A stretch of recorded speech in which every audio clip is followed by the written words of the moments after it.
Effective immediately, ये वो शब्द हैं जो हाल ही में भारत में अमेरिकी दूतावास ने जारी किए हैं। उनके नए दिशा निर्देशों के अनुसार एफ, एम और जे नॉन इमिग्रेंट वीजा के लिए आवेदन करने वाले हर व्यक्ति को अब अपने सभी सोशल मीडिया अकाउंट्स को पब्लिक करना होगा।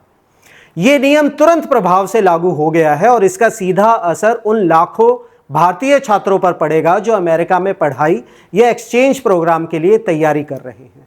तो ये एफ, एम और जे वीजा आखिर हैं क्या?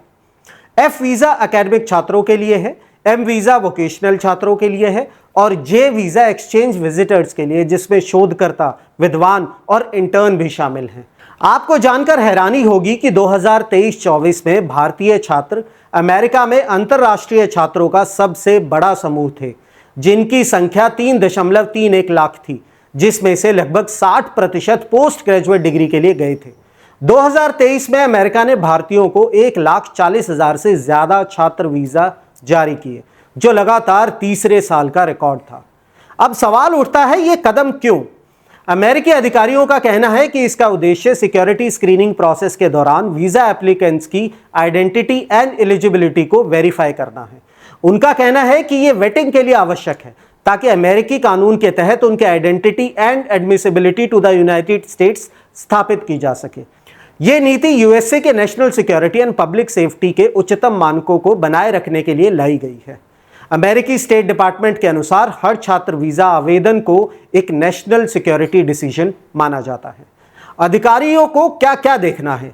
वो सोशल मीडिया प्रोफाइल की जांच करेंगे कि कहीं एप्लीकेंट में अमेरिका के नागरिकों, संस्कृति, सरकार, संस्थानों या संस्थापक सिद्धांतों के प्रति हॉस्टाइल एटीट्यूड तो नहीं है। इनमें लिंक्स टू टेररिस्ट ऑर्गेनाइजेशंस या यहूदी विरोधी व्यवहार भी शामिल हो सकता है। ये सिर्फ फेसबुक, इंस्टाग्राम, ट्विटर जो कि अब एक्स है, या टिकटॉक तक ही सीमित नहीं है।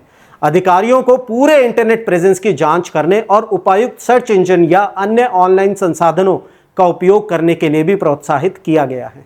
यहां तक कि लेक्सस जैसे डेटाबेस भी उनके डिजिटल प्रोफाइल बनाने में मदद कर सकती है। सबसे महत्वपूर्ण बात यह है कि यदि आप अपने अकाउंट्स को पब्लिक नहीं करते हैं तो अधिकारियों को सीधा संदेह होगा कि आप उनसे कुछ छिपा रहे हैं।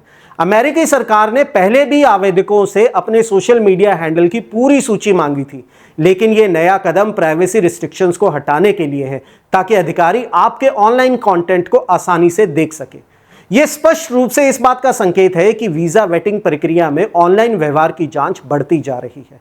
हमें यह याद रखना होगा कि अमेरिकी वीजा एक विशेषाधिकार है, कोई अधिकार नहीं। इमिग्रेशन विशेषज्ञों ने छात्रों को सलाह दी है कि वे अपनी ऑनलाइन एक्टिविटी की सावधानी पूर्वक समीक्षा करें और सुनिश्चित करें कि यह उनके घोषित वीजा पर्पस के अनुरूप हो। यह एक सेंसिटिव इशू है जहां आपकी डिजिटल आइडेंटिटी सीधे आपके भविष्य पर असर डाल सकती है। यह सिर्फ एक नियम बदलाव नहीं है, बल्कि निजता और राष्ट्रीय सुरक्षा के बीच एक नई बहस को छेड़ता है। क्या सरकार को आपकी डिजिटल लाइफ में इतनी गहराई तक झांकने का अधिकार होना चाहिए, या फिर राष्ट्रीय सुरक्षा के लिए यह एक आवश्यक कदम है? आप क्या सोचते हैं?